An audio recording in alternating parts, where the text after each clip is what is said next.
Hello everyone. First of all, allow me to introduce myself. My name is Fransiskus Biliam Andrea with student number ID B1024 I'm currently majoring in international management, and right now I'm going to discuss about the chapter 2 of HRM, and I will give my conclusion. So, from the previous meetings, I have already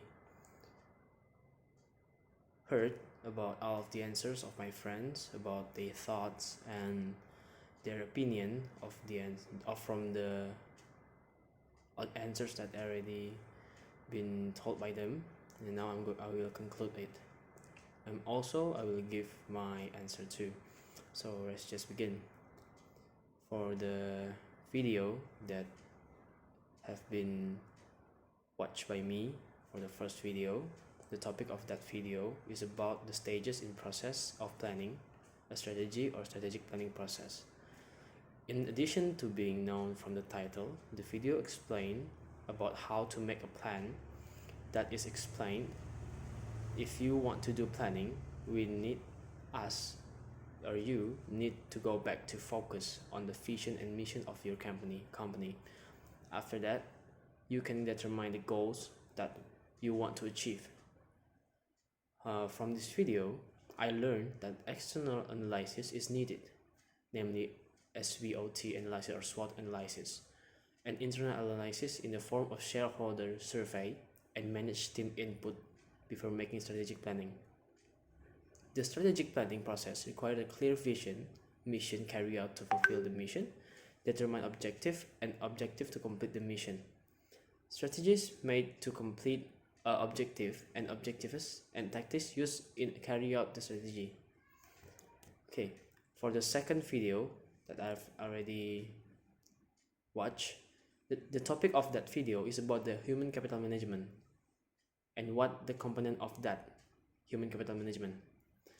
This topic can be obtained from the explanation of the video related to the component contained in HCM or human capital management. This video describes 7 components in HCM, namely recruitment, core HR, performance management, compensation management, time and leave management, benefits, and payroll. This video also describes each process in each component. For example, in recruiting required stage of requisition, job posting, job application, screening, interview, and send offer and accepting offer. Okay, then there is an article on page 36 to 69, and the lecturer asks us what can we learn from reading this article. Okay, from my opinion, what I learned about this article is about strategic planning. Strategic planning is an important part in directing employees to company goals.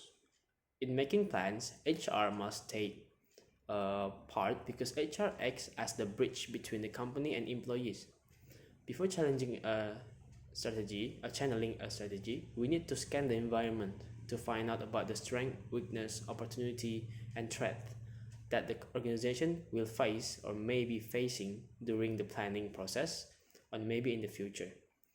HR need to consider the economic effect condition, legislative or political influence, demographic changes, and geographical competitive issues to minimize the occurrence of error due to the effect of the company external environment after the implementation of the planning.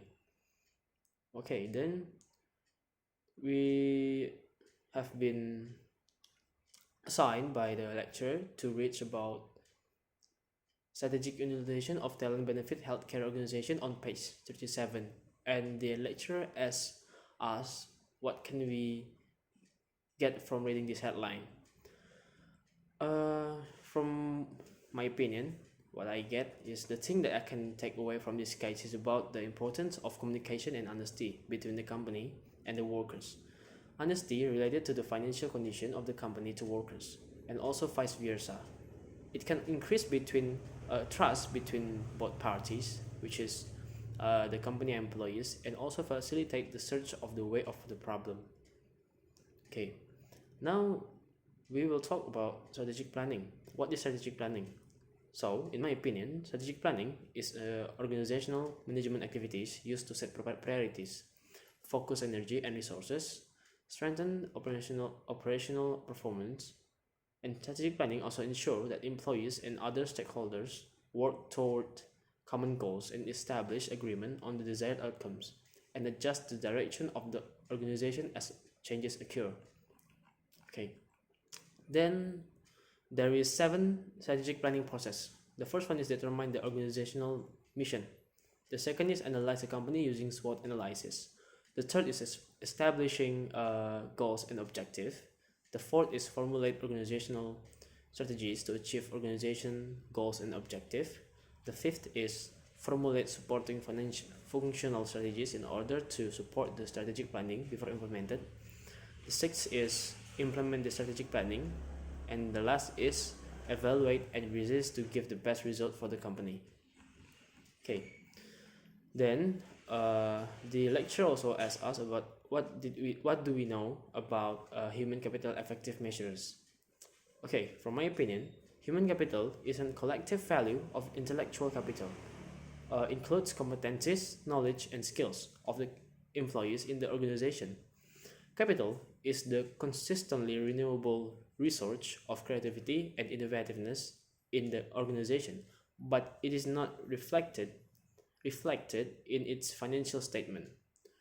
Revenue per employee is a basic measurement of human capital effectiveness. The value of human resources demonstrates the importance of implementing effective HR practice to maintain a high quality engaged workforce. Then the lecture also asks us about human capital value added.